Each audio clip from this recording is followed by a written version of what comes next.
मनुष्य के शरीर में एक सूक्ष्म शरीर होता है। उसके अंदर शक्ति के 7 मुख्य केंद्र हैं। सबसे पहले मूलाधार चक्र है।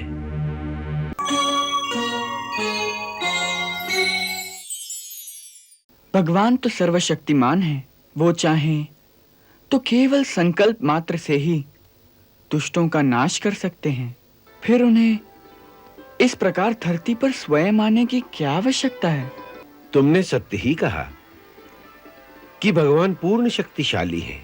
फिर भी वो धर्म की रक्षा और अपने भक्तों को संकट से बचाने के लिए स्वयं धरती पर क्यों पधारते हैं? इसकी आवश्यकता क्या है?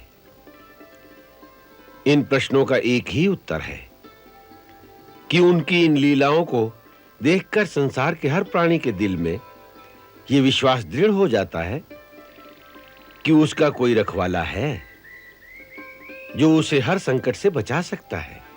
यही विश्वास प्राणी को अपने धर्म पर दृढ़ रहने की शक्ति देता है।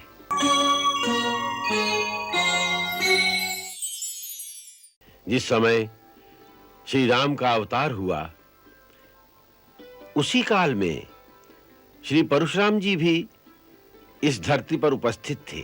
2 अवतारों का एक साथ धरती पर होना भी उस काल की विशेषता थी।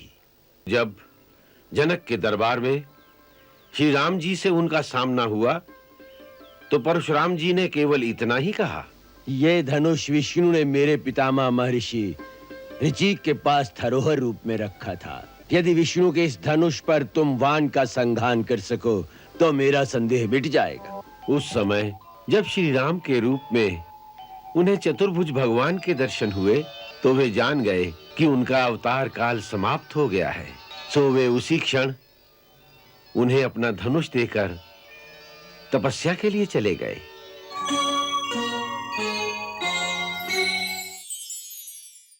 मनुष्य के शरीर में एक सूक्ष्म शरीर होता है। उसके अंदर शक्ति के 7 मुख्य केंद्र हैं। सबसे पहले मूलाधार चक्र है जो लिंग और गुदा के मध्य में स्थित है। इसी चक्र में कुंडलिनी शक्ति का निवास है। इसी कुंडलिनी के अभ्यंतर ही मूल चित्त शक्ति भी विराजमान है। इसी परम शक्ति को जगाना और फिर उसका नियंत्रण करना ही योग का परम लक्ष्य है।